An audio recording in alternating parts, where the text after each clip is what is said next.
So, a reminder before the lesson begins, make sure you're taking notes and you're listening and watching for the keyword or phrase.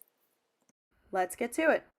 So today we're going to be talking about parallel lines that are cut by transversal and how we can identify angle relationships in that situation.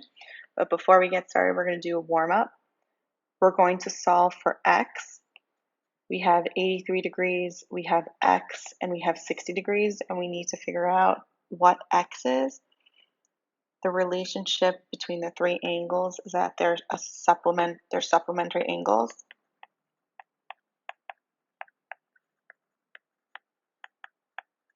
Which means they add up to equal 180.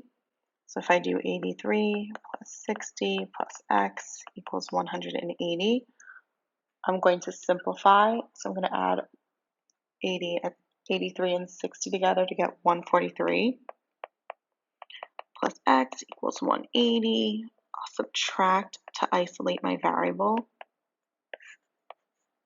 I get x is going to be equal to 37. So x is 37 degrees because that is an angle measurement.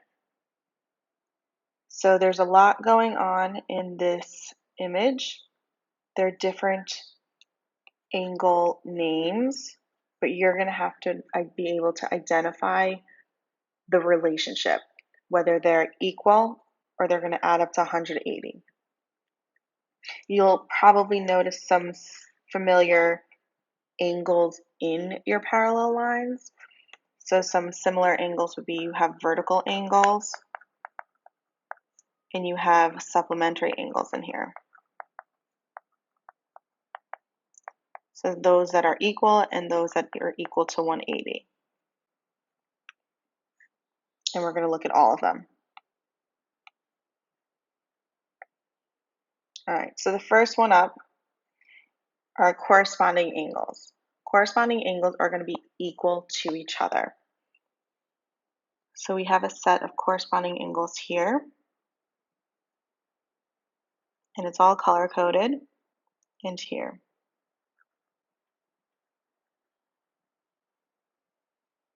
There can be other sets of corresponding angles, such as here and here,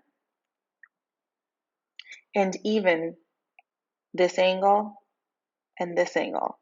They're corresponding because they're below the angle and both on this side. It's important to identify this line running through your parallel lines that are never going to touch your transversal. The next set of angles we're going to be talking about are alternate exterior angles. And again, even though you don't need to know the actual names of the angles, you have to know that they're the relationship and that they're equal to each other. So alternate, which is switching sides, alternate would be opposite sides, and exterior would be outside. And these names kind of describe the location of the angles. So they're on opposite sides of the transversal and they're on the outside of the parallel line. So if you think about that, here's a transversal, so on their opposite sides, and then they're outside the set of parallel lines. So we're talking about here and here. So this would be a set of alternate exterior angles, and this would be an alternate exterior angle.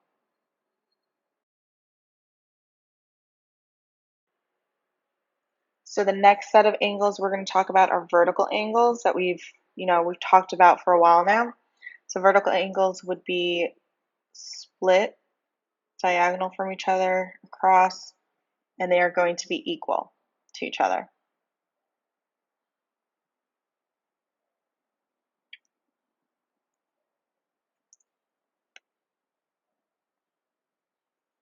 Same side interior. So again, the name kind of describes it, and they're going to be equal to 180 degrees. So that means they're on the same side. They'll either be on this side or on this side of the transversal. And interior, they have to be inside on the same side of the parallel lines. So we would have our same side interior angles be here. and here. Again, inside the parallel lines on the same side of the transversal. The next are going to be alternate interior angles. They're going to be equal to each other. So alternate, again, they're outside of the transversal, so on the opposite sides, and then they're inside your parallel lines because they're interior, inside. So here's inside and on the opposite side of the transversal. And what my teachers used to tell me is that if you look at those angles, it kind of forms a Z, and the inside of those angles are going to be the alternate interior angles, and then they're equal, which also means that if you have a set of alternate interiors on the opposite side, so we have here is another Z, and here's an angle, and this is an angle, these two angles would be equal to each other. And then we have our last set of angles in our parallel lines, which are same side exterior, and those are equal to 180 degrees. And again, same side, so they have to be on one side here or here, and exterior outside of our parallel lines.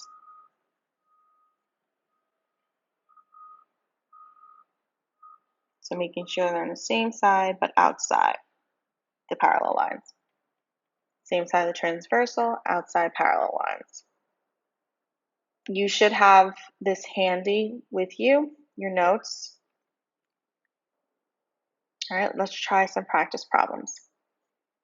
So the first question, we're given a set of parallel lines, and it is cut by a transversal that's established here, T.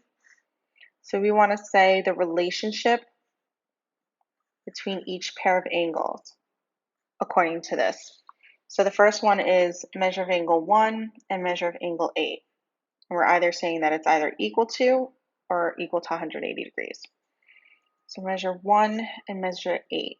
So if I look, they're on the outside of the parallel lines, opposite or on the opposite side of the transversal. These are going to be exterior or alternate exterior, which is over here, and we know that they're going to be equal. So they're going to be either equal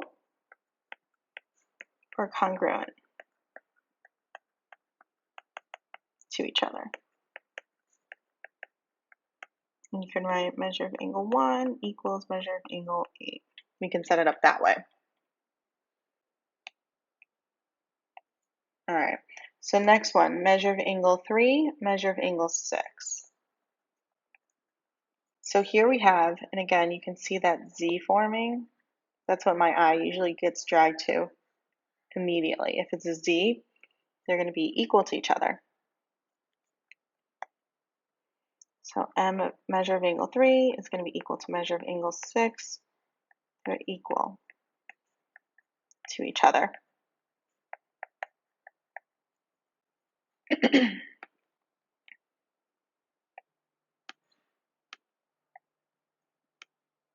Okay, so letter C, measure of angle 4, measure of angle 6. So 4 and 6. 4 and 6 are on the same side and they're interior. These are going to add up to 180 degrees. So they're supplementary. If you go back, you can check angles. The green angles are going to be same side and interior, which are equal to 180 degrees. Measure of angle 1 and measure of angle 7. So here's 1 and here's 7. They're same side but exterior. If you go to same side exterior, that was the last one we did, going to add up to 180. So measure of angle 1 plus measure of angle 7 equals 180 degrees, which are supplementary.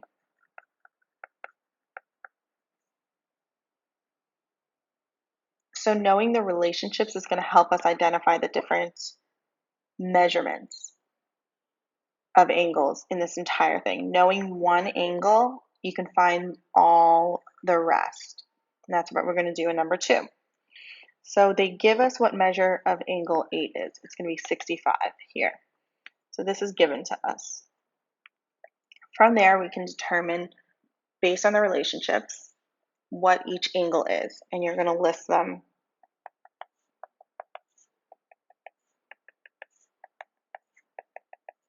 all 7 of them. Pause the video, try this on your own, and come back and check the answer. Okay, so if you know 8 is 65 degrees, I'm going to use that, and anything that's equal or anything I can find out based on that number, I'm going to use. So I know 5 is going to be 65 degrees because 5 and 8 would be equal to each other. I also know that 5 and 4 are equal to each other, so I know this will be 65, therefore this being 65. From here, these are vertical angles, these are alternate interior angles that are equal, and these are also vertical angles. I need to figure out what my supplementary or my supplement to 65 degrees would be. So 180 minus your 65, you are going to get 115 degrees. So basically, once I figure all that out, I know this is going to create a line. So 7 and 6 are going to be equal to each other, which are both going to be 115.